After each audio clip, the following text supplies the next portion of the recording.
Slaves are a part of America, a tragedy that still haunts the nation.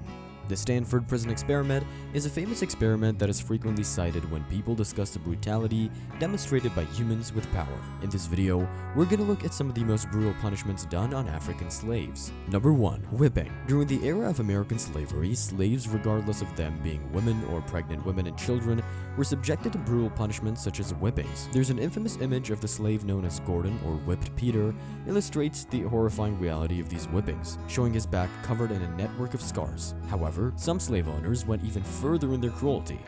When the wounds began to heal, these owners would order that the wounds be reopened and substances like red pepper and turpentine would be applied to the fresh gashes.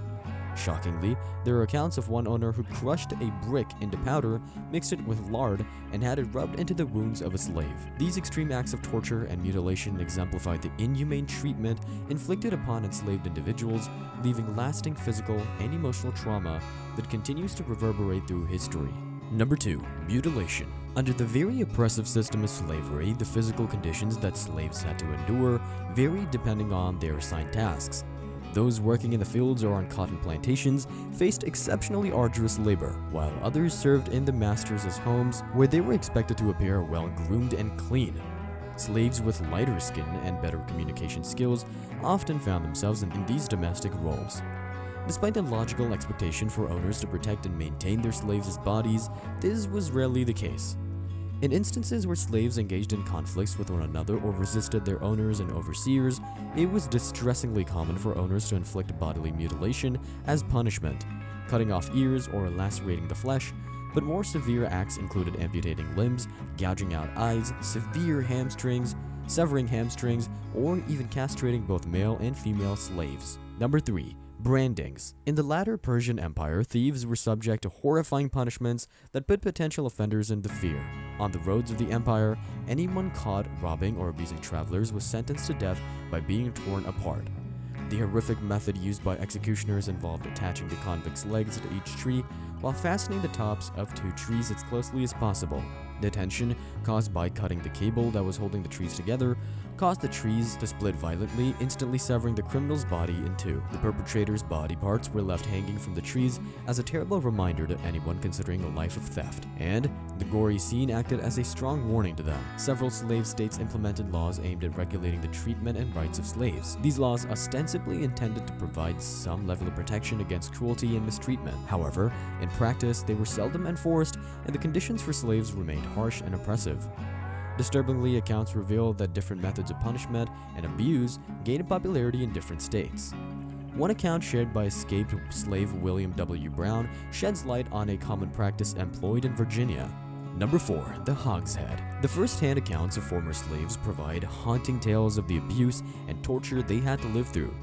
Moses Roper, who was born to an enslaved African and Native American mother and an English father, escaped slavery and documented his various experiences in a book. In his writings, Roper vividly described the various forms of torture and indignities inflicted upon slaves in America. One particularly chilling account by Moses Roper depicted the sadistic enjoyment some slave owners derived from corporal punishment. He recounted an incident where a slaveholder hammered nails into a large barrel, ensuring that the nail points protruded inward. The slaves were then forced into these barrels and subjected to a horrifying ordeal. They were rolled down long and steep hills while the owner and other slaves watched, treating it as a form of entertainment. Number 5. Beneath the cooking fire. Harriet Jacobs, another courageous individual who escaped slavery, documented her experience and struggles. Her writings provide a powerful account of the horrors endured by enslaved women.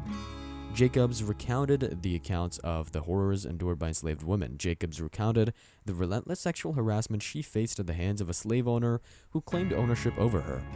Despite the objections of his wife, he persistently abused her. To evade his advances, Harriet resorted to hiding in a cramped crawl space in her grandmother's ceiling for a staggering period of 7 years before eventually finding refuge in England. Harriet also described a neighboring slaveholder who owned a vast number of slaves. His preferred method of punishment involved tying up a slave, suspending them above the ground, and then igniting a fire beneath them. As the fire burned, a fatty piece of pork was cooked above the flames, causing the scorching fat to drip onto the exposed skin of the helpless slave. Number 6. Demotion or sale. The punishment of demotion for slaves, as supported by figures like George Washington, had significant consequences that could determine the very survival of enslaved individuals. Slaves who were deemed inadequate in their work or attempted to escape could face demotion from less physically demanding roles to harsh field labor. This demotion meant exposure to grueling physical conditions, increased physical exertion, and heightened violence from owners and overseers. In the most severe instances, slaves were sold at low prices to owners known for their brutal treatment, often leading to exploitation and even premature death through excessive labor. Let me know your thoughts in the comment section below, and we'll be back with another video. Have a good day.